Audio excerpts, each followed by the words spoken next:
Welcome back, beautiful soul. There's a particular kind of panic that sets in when a relationship ends. The fear of being alone, the worry that you won't find someone else, the pressure to get back out there before you lose time. So you download the apps, you say yes to setups, you force yourself into situations that don't feel aligned because staying single feels like failure. But what if it's not? What if singlehood isn't lack, it's integration? What if the time alone isn't wasted, it's necessary? What if being single is exactly what you need to stop repeating patterns and start choosing differently? We're taught to fear being alone. Society frames singlehood as a problem to solve, a gap to fill, a temporary state between relationships. So women rush, they settle, they stay with people who aren't right because being with someone, anyone, feels safer than being alone. But this is the trap, because rushing from one relationship to the next doesn't give you time to process the last one, to integrate the lessons, to recalibrate your standards. It just ensures you repeat the same patterns with different people. Here's what happens when you don't take time alone. You leave one relationship and immediately enter another. You bring the same wounds, the same tolerance for less, the same unclear boundaries, and because your internal state hasn't changed, you attract the same type of person. Maybe they look different. Maybe they have different jobs, different backgrounds, different faces. But the dynamic? It's familiar, emotionally unavailable, inconsistent, confusing, draining. And you wonder, why does this keep happening to me? But the question isn't why it's happening to you. The question is, what in you is still attracting or tolerating this?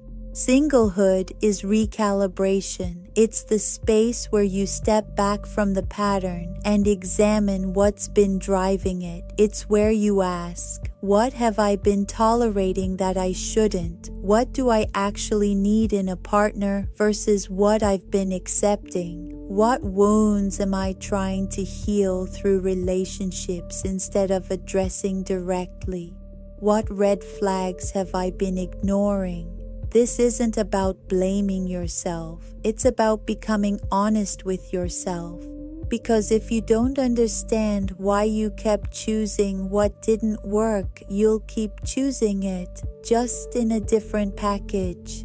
Solitude is not loneliness. Loneliness is the ache of disconnection. Solitude is the peace of being with yourself. And most women avoid solitude because they're afraid of what they'll find there. Silence, discomfort, the truths they've been distracting themselves from. But solitude is where clarity lives. It's where you remember who you are outside of someone's perception, where you reclaim your preferences, your values, your instincts. It's where you stop performing and start being. And that return to self is what changes your next relationship. Time alone restores clarity. Clarity about what you actually want versus what you've been taught to want. Clarity about what feels good versus what just feels familiar. Clarity about who you are versus who you've been trying to be for someone else. When you're constantly in relationships, you don't have space for this clarity. You're too busy managing, accommodating, adjusting. But when you're single, there's nothing to manage but yourself. And that's when the real work begins. Singlehood recalibrates desire. When you're used to chaos, calm feels boring. When you're used to intensity, stability feels flat. When you're used to anxiety, peace feels wrong. But time alone teaches your nervous system to crave differently. It teaches you that calm is not the absence of attraction. It's the presence of safety. It teaches you that peace is not boring, it's nourishing. It teaches you that being chosen clearly is more valuable than being pursued intensely. This recalibration doesn't happen overnight. It happens in the quiet, in the stillness, in the absence of distraction. And once your desires shift, your choices shift with them. Integration is the process of taking what you learned from past relationships and letting it change you, not in a bitter way, not in a closed-off way, but in a wiser way. It's saying, I won't ignore red flags anymore. I won't stay past early knowing. I won't tolerate inconsistency while hoping for consistency. I won't make myself smaller to keep someone comfortable. Integration means you don't just survive what hurt you, you let it refine you. And that refinement requires space. It requires solitude. It requires time alone to process, heal, and rebuild. The most important relationship you'll ever have is the one with yourself. And singlehood is where you strengthen it. It's where you learn to enjoy your own company, trust your own instincts, meet your own needs, be enough for yourself. When you can do this, you stop entering relationships from desperation. You stop choosing people to fill a void. You stop staying with people out of fear of being alone.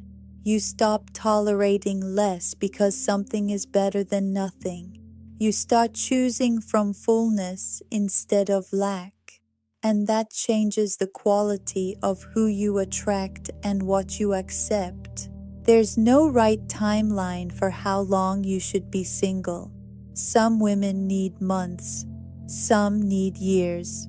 The timeline isn't about duration. It's about transformation.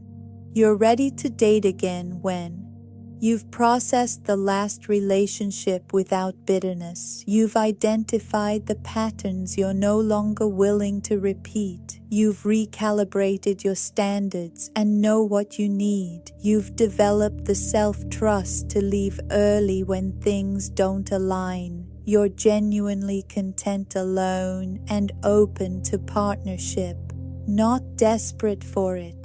If you're rushing back into dating to avoid being alone, you're not ready.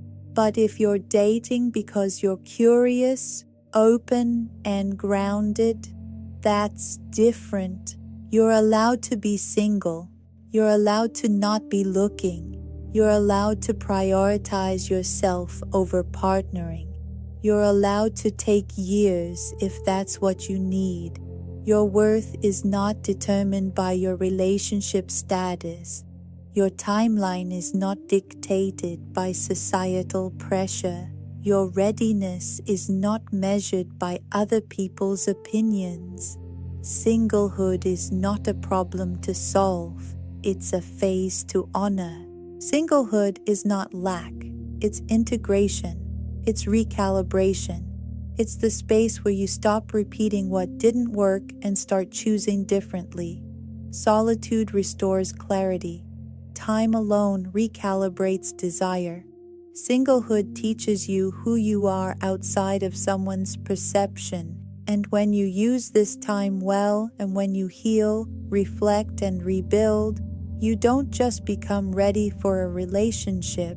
You become the kind of person who attracts what actually aligns. Not because you're finally complete, but because you're finally clear. Clear about what you need. Clear about what you'll accept. Clear about who you are. And that clarity is magnetic. So if you're single right now, don't rush to change it. Honor it. Use it. Let it refine you. Because the next time you choose someone, you want to choose from wisdom, not wounding, from clarity, not chaos, from wholeness, not lack. And that only happens in the quiet, in the space, in the singlehood that isn't a void to fill, but a foundation to build from. If this resonated, please like and subscribe for more. See you on the next one.